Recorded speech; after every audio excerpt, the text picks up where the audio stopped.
Cuba, officially the Republic of Cuba, is a country comprising the island of Cuba as well as Isla de la Juventud and several minor archipelagos. Cuba is located where the northern Caribbean Sea, Gulf of Mexico, and Atlantic Ocean meet. Cuba is currently constitutionally defined as a Marxist-Leninist social state. As a result of the Spanish-American War, the control of Cuba was passed from Spain to the United States in 1899. Cuba gained formal independence in 1902, and in the same year, Thomas Estrada Palma was elected as the first president of the new republic. Palma's administration attempted to implement progressive policies, but they were faced with troubles. His party, the Conservatives, won in the elections of December 1905, but the opposing party accused them of rigging the vote. This accusation, along with other counts of widespread pension fraud and failure to bring proposed governmental reforms, triggered a revolution in 1906. The insurrection spread at a rapid rate, and Palma was forced to request intervention by the U.S. The U.S. sent commissioners to mediate, which failed, and Palma promptly resigned, which led President Theodore Roosevelt to name his Secretary of War, William Howard Taft, the governor of Cuba. Taft was tasked with leading the government long enough to restore peace and public confidence. Under Taft's leadership, the insurrectionists eventually disbanded. In 1909, U.S. administration ceased and the republic was inaugurated for the second time. Okay. 3 more presidents governed from 1909 to 1925 with little distinction and a lot of corruption. During this period, the U.S. intervened twice and threatened to intervene many more times. In 1925, Gerardo Machado was elected president with overwhelming support. However, he only made a good to few of his promises in his first term.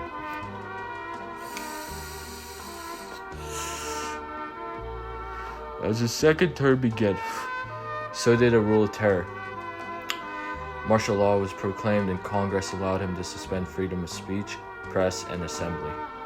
As political opposition got harsher, so did Machado's methods. Machado was the first official dictator of Cuba.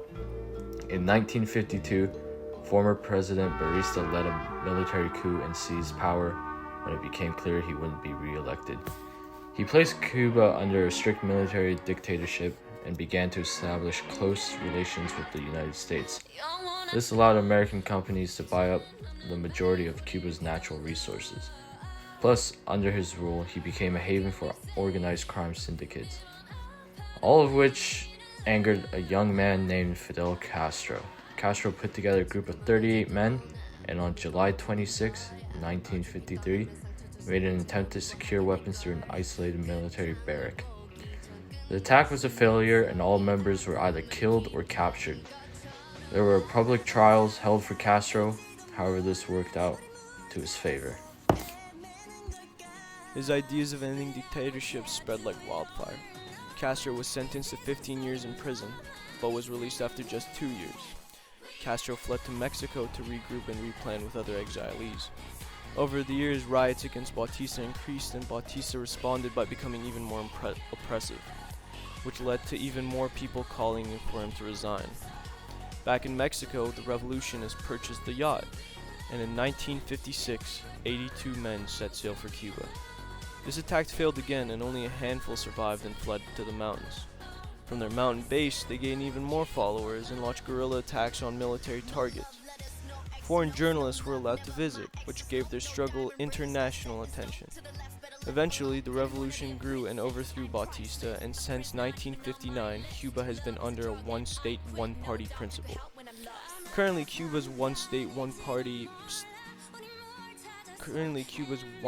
state bans political pluralism.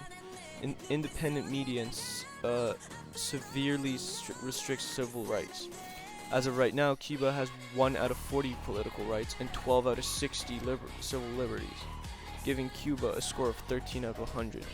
For context, Canada has a score of 87 out of 100. This means the citizens of Cuba have extremely restricted negative freedoms, as civil and political rights are considered negative rights. Citizens of Cuba have always protested against political corruption and have always fought for their rights. In recent years, Cuban citizens have protested against many things, including the government's response to COVID, the food and water crisis, shortage of medicine, and lack of personal rights. The most major recent protest has been the Civic March for Change to demand greater freedoms from the communist-run government. One of the protest organizers shared an official statement on social media. The statement read, "This is an applause for the Cuban people, that today is going to recommence conquering their rights and pushing the liberation of over 600 political prisoners, and push for an end to the violence. This shows that the citizens of Cuba reacted to civil disobedience to gain back their negative freedoms that are being restricted by the government."